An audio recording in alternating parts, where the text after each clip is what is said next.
Au début de notre histoire, je vous ai dit qu'ici en Normandie, on était chez moi. Bon bah là, on y est encore plus. Je vous emmène à la maison, entre Amfreville et Bréville-les-Monts, là où j'habite, là où j'achète mon pain. En faisant ce trajet d'1 kilomètre qui me sépare de la boulangerie le week-end, je passe devant la stèle en haut du cimetière de Bréville, au monument hommage aux commandos devant l'église d'Amfreville, devant le parcours commémoratif et ses panneaux présents partout. C'est ici aussi, à l'entrée d'Amfreville, sur cette colline qui domine Sword Beach, qu'on trouve la ferme des commandos. La vache, en fait, nous a distrait un petit peu puisqu'elle était là, et en fait, c'était là leur poste d'observation. Nous, on a eu quelques Allemands qui sont arrivés au bout du champ, ils sont vite repartis. La ferme des commandos, c'est un énorme corps de ferme en pierre de Caen, dans laquelle Lord Lovat, le grand patron des commandos, s'installe dès le soir du 6 juin. La famille Saulnier a ouvert grand ses portes à cet Anglais, il y installe son QG. C'est donc dans la salle à manger de cette ferme que Lovat réunit tous les jours son état-major, ses officiers, notamment Philippe Kieffer, pour décider des actions à venir.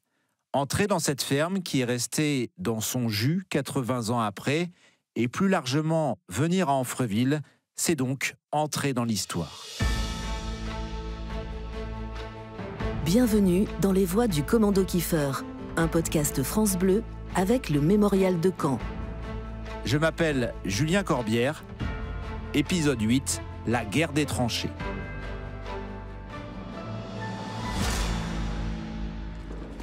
Le 6 juin 1944, nos Kieffer arrivent à Amfreville vers 19 h. Ils sont éreintés, après une nuit de traversée sans sommeil pour certains, puis une journée terrible de combat pour tous. On a progressé vers Amfreville, donc on a monté la côte d'Amfreville. Francis Guézenec, le breton parmi les Kieffer. Il y avait une mitrailleuse allemande, il y avait 2 Allemands qui étaient tués à la mitrailleuse lourde, avec refroidissement à eau, si je ne me trompe pas, et il y en avait un qui a été complètement décapité. Ça, je me rappelle, quelquefois, il y a des moments qui restent comme ça. Tac. Ouais. Donc là, on a fait une tranchée. On a approfondi un petit peu à la base d'un talus pour nous mettre là. On est en fin de journée et on passe la nuit comme ça. C'est important ici de bien décrire les lieux. Amfreville, c'est un petit village avec au milieu une énorme place, le Grand Plein. Un champ de foire immense, une sorte de prairie qui s'étale autour d'une église qui ressemble à un temple romain. C'est ici qu'ont lieu, depuis le Moyen-Âge, toutes les fêtes de village. Et là, quel est le premier ordre donné aux Kieffer comme Paul Schoss ? Eh bien, de creuser des trous pour dormir un peu, mais surtout, pour tenir la position. Alors là, on a établi une défense, là. Il a fallu qu'on creuse des tranchées, mais au lieu de faire des tranchées comme en 14, là, c'était par trous individuels. Il y en a qui sont sortis plusieurs fois.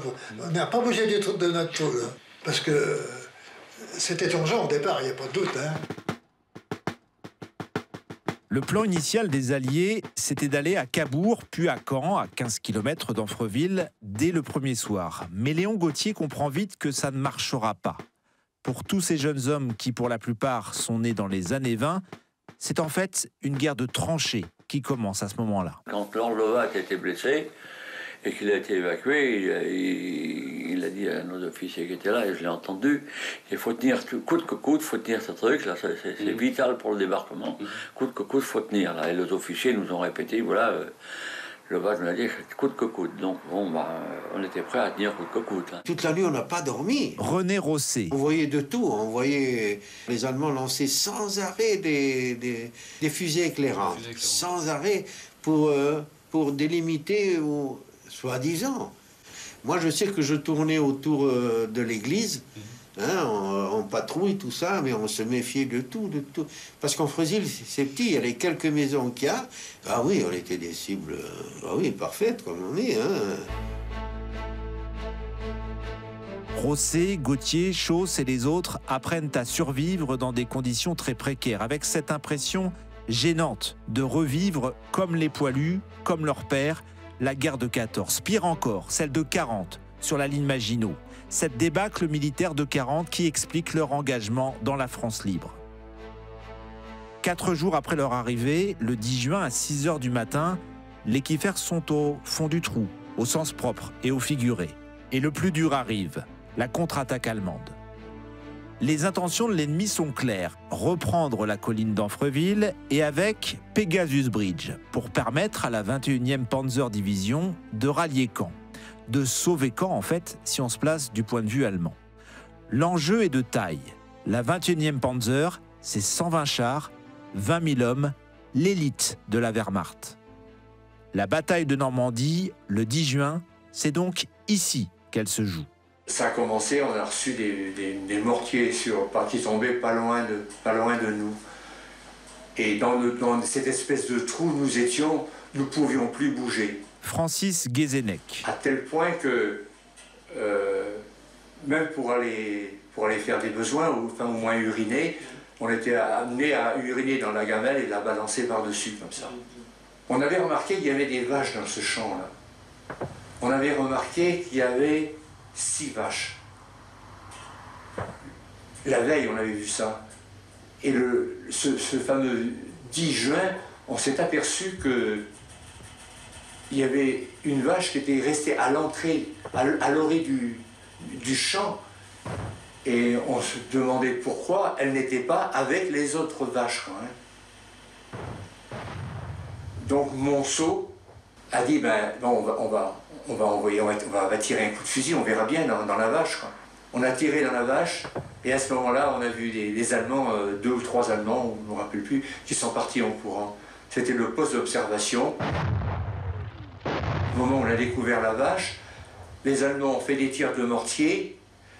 Il y a un obus de mortier qui est tombé au ras de la tranchée de l'autre Kiegen, qui était à 10 mètres de nous.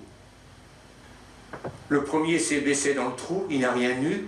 Le deuxième, qui était Josse Lebrise, le tireur, lui, a été blessé à la tête. Et le troisième ne pouvait plus se baisser, lui, il a eu la tête enlevée. Et je me rappelle qu'on a tiré au sort, puisqu'il n'y avait personne que nous, là, pour trouver, qu'on soit à 2 aller enterrer Gersal. Voilà. Donc il avait senti, c'est curieux, parce qu'il avait senti la mort. Les kiffers subissent sans pouvoir tirer un coup de fusil, ça ne servirait à rien. On les entendait qui se sont battus dans le cimetière de Bréville, ils se sont battus avec leur petite stun-gun, leur petite baïonnette, là, on les entendait, et croyez-moi, ça vous donne le frisson. Hein. Léon Gauthier. Ça vous donne le frisson quand vous entendez les mecs là-bas comme ça crier après leur mère, puis ça fait ça, ouais. On était bien installés dans nos tranchées, là. Par contre, la contre-attaque, c'est les bombardements de mortiers qu'ils nous ont pris et puis d'obus avant. Et bien sûr, ils ont préparé leur contre-attaque avec des tirs artillerie. Ça tombait toutes les 10 secondes. Hein. J'ai même l'impression qu'on a dû prendre quelques obus anglais par-dessus en plus. Enfin, ça c'est difficile à dire, hein, mais enfin, moi j'ai l'impression, oui, parce que c'était des tirs quand même qui se croisaient. D'un côté, il y a les troupes allemandes qui avancent. Et de l'autre, ce sont les navires alliés qui ripostent en pilonnant le village, sans savoir si ça tombe sur des Allemands ou sur les Alliés et les commandos kiffers comme René Rosset. Et les shrapnels, ils arrivaient à 1 mètre du sol et ça explosait. Et c'est là qu'on nous a demandé à mettre des casques. Et comme la plupart des chez nous, le casque, on l'avait viré, moi je ne me rappelle pas avoir mis le casque. Hein. Toujours le béret, toujours. Ouais.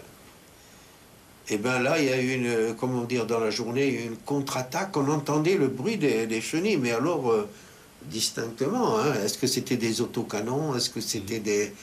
Eh bien, ils ont été arrêtés par le commando numéro 3. Juste à une lisière, ils ont eu une position là, et est-ce qu'ils ont senti qu'il y avait autre chose derrière? Ils se sont retirés. Puis ça s'est recalmé de nouveau dans la nuit.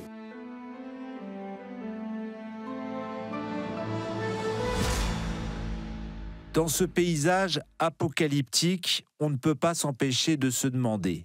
Et les civils, ces Normands qui vivent sous occupation depuis 4 ans et qui voient enfin arriver leur libérateur comme Otto Zivolava, dit Zivo. En Fréville, où on a bu un coup, ils m'ont attrapé là. Il y a le curé là, de Noroy qui buvait une bouteille. Moi, on m'a dit c'est du cidre. Ah bah j'ai dit bon, j'ai dit t'es le roi, quand t'as fini, tu me passes la bouteille.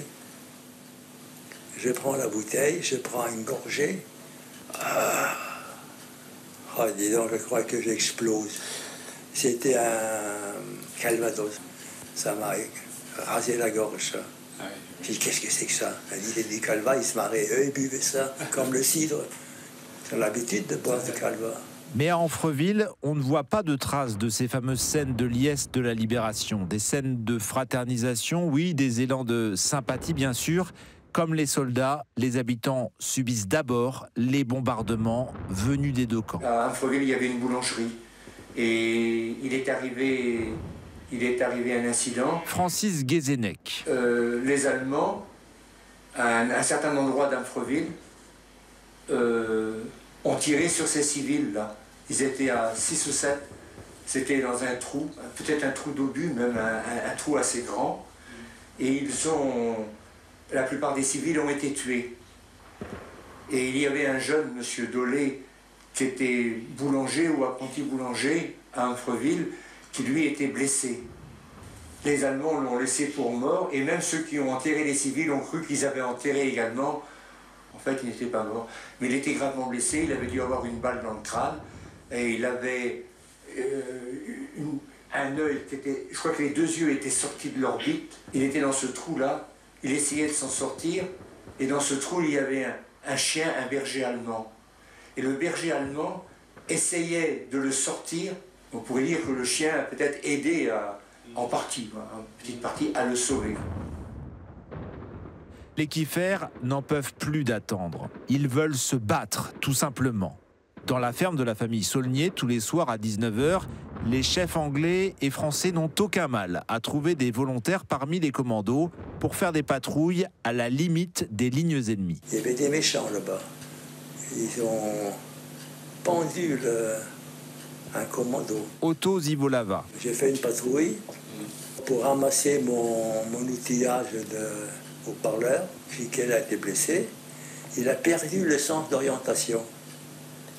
On criait, Jiquel, viens ici vers nous, tourne vers nous. On avançait un petit peu dans le champ des Allemands. Alors ils commençaient à tirer avec des armes. Je dis, on va se faire flinguer. Il saigne partout, ils vont le garder comme prisonnier. Alors on est reparti de la route, on a attaqué le village, on a avancé presque à ras du village. Et dans le village, qu'est-ce qu'on a vu? Jiquel pendu par les pieds. Alors je l'ai décroché. Il avait plein de balles de fusil ou d'armes automatiques. Ils se sont entraînés sur lui pour tirer, ces cochons. Ça, c'est des trucs qui sont pas bons, ça. Ça, c'est de la méchanceté gratuite. Moi, j'étais souvent de corvée d'enterrement, et moi qui n'aimais pas creuser, vous dire que qui n'aimais pas creuser les tranchées, j'étais gâté. Hein. Léon Gauthier. Alors non, j'en ai enterré plusieurs, là, et croyez-moi, j'ai enterré un de mes meilleurs copains, qui s'appelait Lavotte, là. Ça m'a remué les tripes, hein, ça m'a remué les tripes. Hein. Ah oui, on fait les tombes provisoires, on les enterre dans leur couverture, hein, et puis alors donc on met leur nom dans une bouteille, ainsi de suite, on leur laisse des papiers même sur eux, ainsi de suite, oui. En 23 jours, le commando Kieffer a fondu. 17 morts, 84 blessés, ça veut dire que 57% de l'effectif est hors de combat. Mais c'est assez surprenant, ils n'ont pas l'air de perdre le moral, nos Kieffer. C'est comme s'ils étaient persuadés qu'ils allaient dans la bonne direction. Ils ne doutent pas de leur rôle capital pour faciliter la libération de Caen et la progression alliée vers Paris. Et puis il y a une chose qui se forge, ou plutôt qui se renforce dans ce mois de guerre des tranchées, c'est ce lien désormais indéfectible entre commandos français et anglais.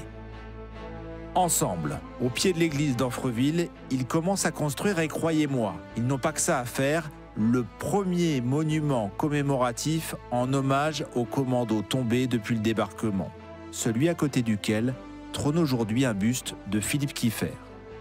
Mais la bataille n'est pas encore gagnée, loin de là. Les Allemands sont toujours à quelques kilomètres. Vous venez d'écouter Les Voix du Commando Kieffer, un podcast coproduit par France Bleu Normandie avec le studio de création France Bleu. Cette série a été imaginée avec l'historien Stéphane Simonet et avec le concours du Mémorial de Caen. Journaliste Julien Corbière. Technicien Benoît Cousin et Jean du Cimetière. Production Véronique Sapé et Fanny Rascle. Vous pouvez écouter dès à présent l'épisode 9 pour découvrir la suite de l'histoire des commandos Kiefer à la poursuite des Allemands, ou cliquez sur le zoom que je vous propose avec l'historien Stéphane Simonet pour en savoir plus sur les civils normands face au débarquement. À bientôt.